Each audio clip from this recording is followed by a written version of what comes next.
Welcome to the session on registering for grants.gov. If you already have a grants.gov account, you can skip this entire module and move on to the next section. If you are unclear if you have a grants.gov account, this is a good time to pause and check in with any of your financial team who may have submitted grants in the past to see if you have an account. So let's talk a little bit about what is grants.gov. So this is the centralized place where the vast majority of federal grants are released from, where you can find them if you search, and in many instances where you will submit your application. There are some exceptions to this rule. So the State Justice Institute, SJI, is one exception I can think of.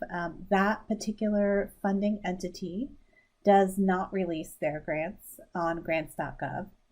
And SAMHSA, the Substance Abuse and Mental Health Services Administration, is an example I can think of where you submit your application through a different federal system called the ERA Commons. But outside of those rules that I've just suggested, the vast majority of grants that you all will be looking at this grant season will be handled through grants.gov.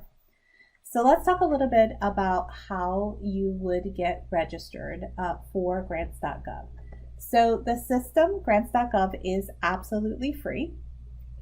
You can have an account even if you don't work in government. So you can have a personal account that allows you to search on grants.gov for grant opportunities that's not tied to your work, for example. But there are different registrations that you will need if you are a government entity like a court. And there are also different user types. So you can have a free account that allows you to search, as I mentioned, but it doesn't allow you to actually submit the application on behalf of your agency. There's an account that your financial officer will need to have that is separate from the account of the person who is authorized to sign grants on behalf of your agency. So there are different user types within grants.gov. We're going to not focus on that as much today as we're going to focus on just making sure that you have an email and a password that allows you to get on grants.gov and find these solicitations. We're going to start there today. In other sessions, we'll talk about those different user types and actually submitting the application. So there's a couple of steps to getting registered. You do need to have a unique identifier number. You all should have that as an agency. It's previously known as your DUNS number. You also need to be registered in what is called the System for Award Management, or SAM. In the resources for this class, I'm going to put out a longer video. It's about 45 minutes that walks through the entire process of getting registered for SAM. But if you already have that registration, I've moved on to just registering for grants.gov. If you are unclear if you have these things, or if you are certain you don't have these things, I would ask you to get started by December 1st in walking through the process so that you have an account that is in SAM and in grants.gov that will allow you to submit. And the reason I'd like you to start by December 1st is this entire process of getting registered can take upwards of 4 to 6 weeks. So you do not want to wait until grants start coming out to get registered. These are things that you'll want to take care of in early December. And if you need any help offline, please reach out to me and we'll walk through this process in more detail.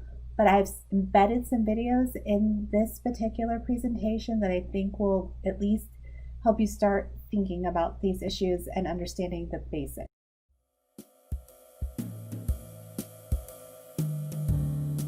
Beginning in March of 2020, grants.gov will replace DUNS field labels on system pages with the letters UEI, which stand for Unique Entity Identifier. Later in the year, the UEI label will begin appearing on select application forms as well. What is a UEI, or Unique Entity Identifier? This is the new name for the ID numbers previously called DUNS numbers that are assigned to organizations by SAM.gov, or the System for Award Management. To learn more about this change, go to the GSA's UEI webpage listed here.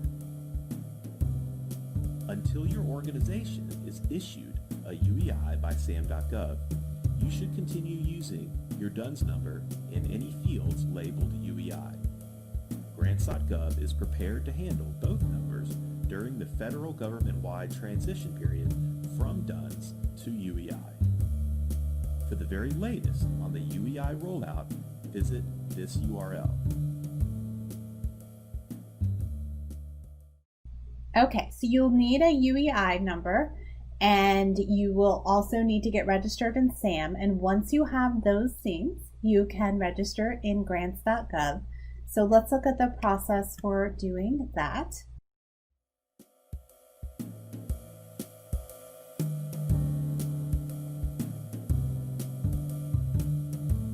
Registering with grants.gov involves several easy steps. First, after navigating to the registration page, begin by completing a few form fields. You will be asked for your name, email address, and phone number, as well as a username and password. You will next be asked to confirm your email address. Click the Send Temporary Code button and check your email account for the grants.gov message with the numerical code. Use this code to confirm your email address. If you don't see the message in your inbox, check your spam folder. At the end of the registration process, you will have an option to create a profile. If you only want to receive grants.gov emails and subscribe to funding opportunities, you can forego creating a profile. Applicants will want to add either an individual applicant profile or an organization applicant profile. To create an organization applicant profile, the applicant must enter the organization's Unique Entity Identifier, or UEI, along with a profile name and a title. The UEI is not applicable to individual profiles. Grantors who are registering with grants.gov will need to contact an agency representative to request that they be affiliated with the agency.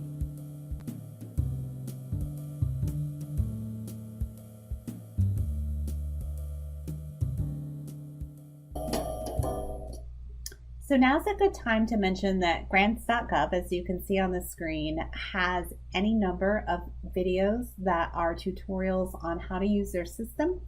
They can be very handy if you need to go back as you go further into the season and understand how to use the system, how to understand user rules. I see the video on the screen there. I think they have many videos out on YouTube that will be very helpful to you as you begin to use the system. So next I want to do a video that's a quick walkthrough on how to search on grants.gov. Now there is a homework assignment after this particular video. So if you need to go back to this video multiple times to complete the homework, I'm going to put a link to this particular video that's embedded in my presentation so that you can go back and revisit it so that you can do your homework. So let's take a look at how to search on grants.gov. Now this does presume that you have a login. Remember that you can get a free login without having done all of those steps. The UEI and the SAMS number, I think you can search and have an ID that allows you to do that without having everything in place. But you do need to absolutely make sure you have everything in place so that you're ready to submit your grant at the end of the grant process. I cannot tell you how many horror stories I have personally witnessed of people who have spent 8 weeks of their lives writing a grant only to discover at the end that they were not registered in grants.gov and that there was not enough time to get a registration to submit the application. And so all of that work that had taken place over 8 weeks was just kind of wiped away. And that is like the saddest thing ever. So it's a obstacle that you can prevent by getting those things in place. So let's look at how to search on grants.gov. This is going to be where you find opportunities that you're interested in pursuing and where you sign up for alerts if there are any updates to solicitations while it's out and before you apply. So let's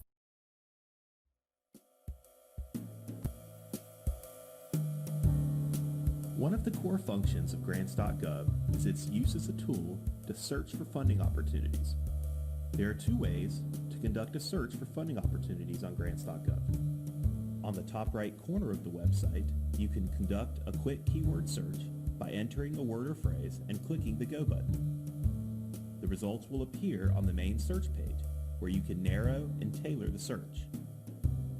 Clicking on the Search Grants tab will take you to the main search page, where users can search by keyword, funding opportunity number, and CFDA.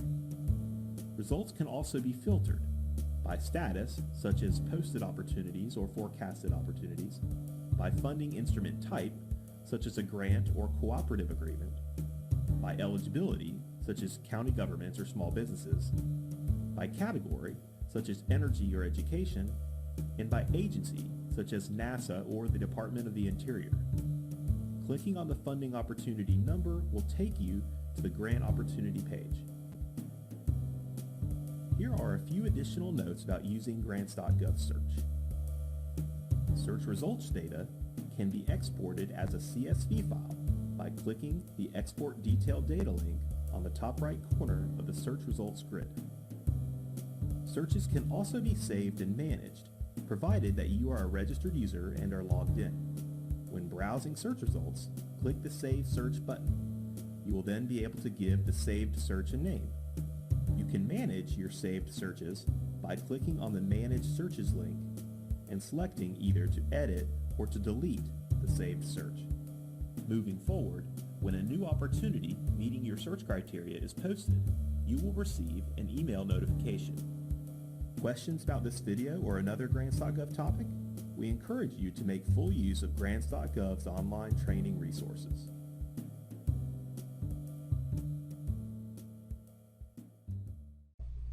Okay, so that's how to search. And before I move on to what your homework assignment is, a couple of things that I want to mention based on that recording. So I would encourage you to go to the resource section for this particular module and look at the document that I have uploaded that talks about the key agencies that are relevant to courts.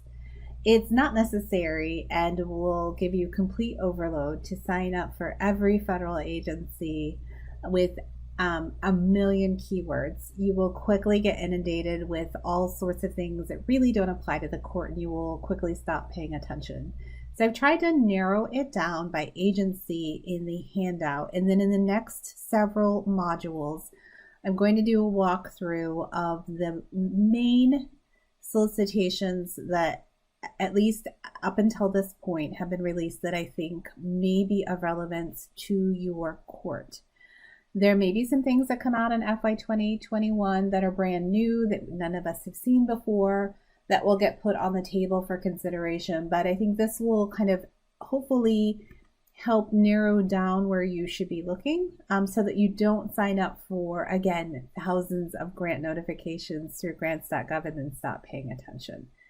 So I want to make sure that you know how to search on the system. So we have some homework associated with that. So what I would like you to do is log on to grants.gov and search for the FY 2020 Adult Drug Court Discretionary Grant Program that was released by the U.S. Department of Justice, and then email me a screenshot of the grant package. Now here is a really important hint, and this is where a lot of you will get tripped up. In the search bar over on the left, there is a checkbox that allows you to search for closed opportunities or open opportunities or those that are forecasted. Because FY 2020 has passed, and in the federal world we're in FY 2021, if you're looking for last year's grants, you'll want to check the closed grant box so that you can see it. If you don't check that closed grant box when you're searching, you're not going to be able to find anything from FY 20.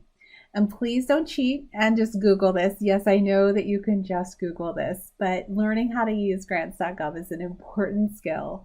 So please take the time to see if you are able in grants.gov to search for this and find it. And if you have trouble, reach out to me, please. Okay, so that is all for this module.